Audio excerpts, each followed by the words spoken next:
Asalaamu calaykum waraxmatullaahi wabarakaatu. Waa maalin wanaagsan akhyaarta wada nagala xiriirtahay.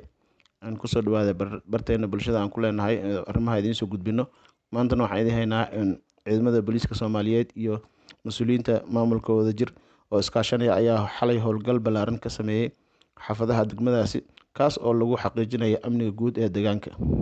Howlgalka oo ahaa mid qorsheysan ayaa waxaa lagu soo qabqabtay rag fara badan oo dhalinyaro ah, gaar ahaan ciyaalka loo yaqaano ciyaal weerada, si looga hortago dhibaatada ay ku hayaan dadka deegaanka. Taliya ku-xigeenka booliiska gobolka Banaadir Cali Dhuux Cabdi Mahad Alle oo u warramay wariyaasha ayaa ka warbixiyey ujeedka, wuxuuna sheegay in looga hortagayo wax kasta oo liddi ku ah nabadgelyada guud ee magaalada Muqdisho.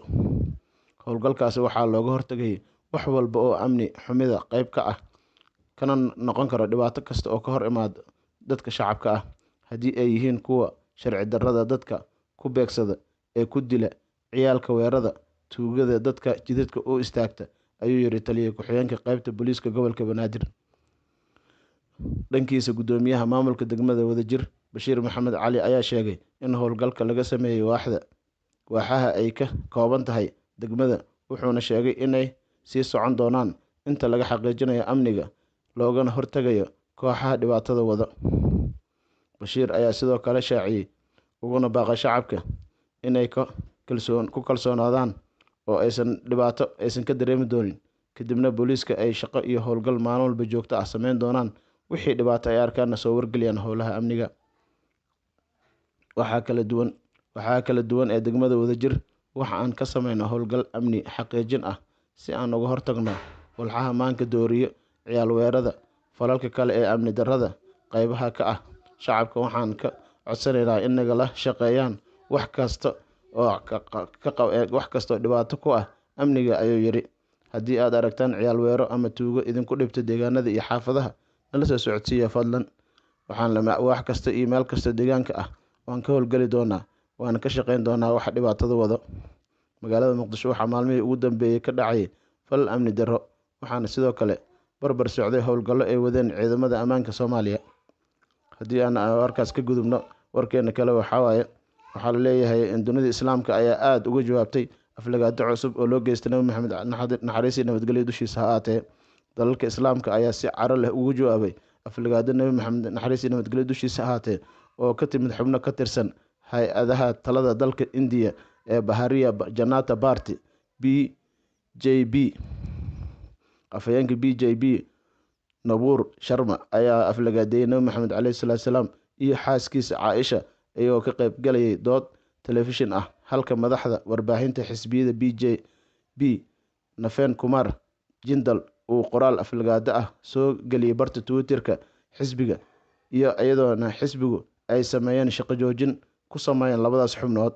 Dalal badan oo Carbeed ayaa u yeeray safiirada Indiya, halka wasaaradda arrimaha dibadda ee Bakistan ay war saxaafadeed ku cambaareysay hadallada sida weyn gefka ugu ah Nabi Maxamed caleyhi salaatu wasalaam. Hadalladan oo aan gebi ahaanba la aqbali karin ma aysan dhaawicin keliya dareenka dadka Bakistan, balse waxay dhaawaceen dareenka balaayiin muslimiin ah oo caalamka ku nool, ayaa lagu yiri war saxaafadeed wasaaradda arrimaha dibadda. Wasaaradda arrimaha dibadda ee Qatar ayaa u yeertay safiirka Indiya una gudbisay qoraal rasmi ah oo ay ku muujinayso sida ay dowladda Qatar uga niyad jabtay, una diidan tahay, una cambaareynayso hadalladan. Dowladda Qatar waxa ay ugu baaqaysaa dowladda Indiya inay si degdeg ah u cambaareyso hadalladan, si shaacsanna uga raali geliso dhammaan muslimiinta caalamka, ayuu yiri Majed Maxamed Al Ansari oo ah afhayeenka wasaaradda arrimaha dibadda ee Qatar. Dowladda Kuwait ayaa sidoo kale u yeertay safiirka Indiya, waxayna sheegtay inay gacan gelisay qoraal rasmi ah oo cabasho ah oo Kuwait ay ku diiday kuna cambaareynayso hadallada saraakiisha ka tirsan BJP. Dhanka kale, gudoomiyaha labada xaram ee shariifka ah iyo Sheekh Cabdiraxmaan Sudaysi ayaa si kulul u cambaareeyay hadallada aflagaadada ah ee ka dhanka ah Nabi Maxamed caleyhi salaatu wasalaam. Ficiladan foosha xun kama turjumayaan ixtiraamka diimaha, islamarkaana kuwa sameeyey ma aysan akhrin taariikhda nebi maxamed caleyhi salaatu salaam in nebiga la aflagaadeeyo waxaa ka khayr roon dunida oo dhan oo la gediyo, ayuu yidhi Sheekh Sudeysi. Ururka Iskaashiga Islaamka ayaa dhankiisana sheegay inuu sida ugu xooggan u cambaareynaya aflagaadada loo geystay nebi maxamed, naxariis iyo nabadgelyo dushiisa ha ahaatee.